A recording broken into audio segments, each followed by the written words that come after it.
ഒറ്റമൂലി വല്ല ഉണ്ടെങ്കിൽ പറഞ്ഞതാ. അതെല്ലാം സംഘടിപ്പിച്ചു തരാം. പക്ഷെ ഒരു കാര്യം, എന്തുവാ? തലയുടെ MRI സ്കാൻ ചെയ്ത ഒരു റിസൾട്ട് അത് ഇത് ഞാൻ കൊണ്ടുവന്നിട്ടുണ്ട്. കൊണ്ടുവന്നോ? പിന്നെ കണ്ടേ നോക്കിയേ. കൊള്ളാം. എടാ, ഇത് വാതിലടക്കാതാന്നോടാ ഈ സ്കാൻ ചെയ്തേ? അതെന്തുവാ?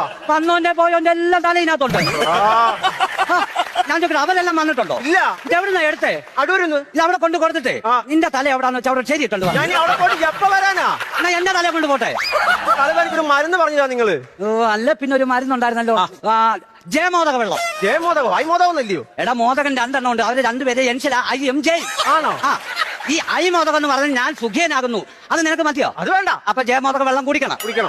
ആ മരുന്ന് തരണമെങ്കിൽ നീ ഒരു 1000 രൂപ എനിക്ക് കൈനീട്ടം തരണം. ഇല്ല വൈദ്യരെ, ആദ്യം മരുന്ന് തരാതെ ഞാൻ പൈസ തരത്തില്ല. ഈ മരുന്നിന്റെ ഒരു വകുപ്പ് അതുകൊണ്ടാ പറയുന്നത്. ഇല്ല, ആദ്യം മരുന്ന് താ നിങ്ങള്. ഒരു കാര്യം ചെയ്യ്, മരുന്നിങ്ങടുത്തേ. ഇത് ഇത് കുടിക്കണം. അത് ചാടിക്കൽ പിടിക്കാതെ. പിന്നെ 2 കയ്യും മടങ്ങരുത്. മടങ്ങാതെ വേണം ഇത് കുടിക്കാൻ. പത്തി ഉണ്ടോ? ഉണ്ട്.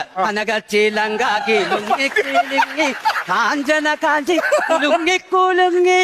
മതിയോടാ? ഞാൻ പത്യം പഠിക്കാൻ വന്നയാന്നോ? ഈ മരുന്ന് കഴിക്കാൻ ഭക്ഷണക്രമം ഉണ്ടോന്നില്ല ഞാൻ ചോദിച്ചത്. ഉണ്ട്. ഇറച്ചി, മീന്, മുട്ട കഴിക്കണോ? കഴിക്കരുത്. എരി, പുളി, കാന്താരി കഴിക്കല്ലേ? കഴിക്കണം. പച്ചക്കപ്പ, മത്തിക്കറി കഴിക്കണോ? വേണ്ട. പൊരിഞ്ഞോണ്ട് പറഞ്ഞു, എനിക്ക് പത്യമില്ലല്ലോ.